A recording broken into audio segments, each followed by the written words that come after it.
દેશમાં HAL શિયાળાની ઋતુ વિધિવત શરૂ થઈ છે. રાત પડે ઠંડી જોવા મળે છે. ત્યારે દેશના ઉત્તરીય ભાગમાં થયેલી હિમવર્ષાને કારણે ગુજરાતમાં પણ ઠંડીનું જોર વધવા લાગ્યું છે. બંગાળની ખાડીના સર્ક્યુલેશનની અસરને પગલે રાજ્યમાં તાપમાનનો પારો ગગડ્યો છે. હવામાન વિભાગે આજથી 3 દિવસ ભારે પવન સાથે વરસાદની આગાહી કરી છે. બંગાળની ખાડીના સર્ક્યુલેશનની અસરને પગલે રાજ્યમાં 5 શહેરમાં 15 ડિગ્રીથી નીચું તાપમાન નોંધાયું. નલિયામાં સૌથી નીચું 10.5 ડિગ્રી તાપમાન નોંધાયું છે. વધતી ઠંડીની સાથે આજથી 3 દિવસ માટે રાજ્યના અનેક વિસ્તારોમાં માવઠું થવાની સંભાવના સેવાઈ રહી છે. હવામાન વિભાગની આગાહી પ્રમાણે અમદાવાદમાં આગામી 5 દિવસ ઠંડીમાં વધારો થવાની સંભાવના નહીવત છે. શહેરનું તાપમાન 20 ડિગ્રીની આસપાસ જ રહેવાની શક્યતા છે. 17 થી 20 તારીખ સુધી વરસાદની આગાહી છે. દક્ષિણ ગુજરાતમાં વીજળીના કડાકા અને ભારે પવન સાથે વરસાદની આગાહી છે.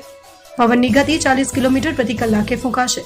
20 તારીખે દક્ષિણ ગુજરાત તેમજ ગુજરાત રિજિયન જેમાં અમદાવાદ, આણંદ, દાહોદ, ખેડા, મહીસાગર, મહેસાણા અને પંચમહાલમાં પણ વરસાદની આગાહી છે. માવઠાના કારણે શિયાળુ પાકને ભારે નુકસાન થશે. બનાસકાંઠાના પાલનપુર પંથકમાં વહેલી સવારે ધીમી ધારે કમોસમી વરસાદ વરસ્યો છે તો મગફળીની સિઝનને લઈને ખેડૂતો અને વેપારીઓની ચિંતામાં વધારો થયો છે. રવિ પાકની સિઝનને પણ ખેડૂતોને મુશ્કેલી પડી રહી છે. બનાસકાંઠાના દિયોદર અને લાખાણી પંથકમાં વાતાવરણમાં પલટો આવ્યો છે અને ગાજવીજ સાથે કમોસમી વરસાદ વરસ્યો છે.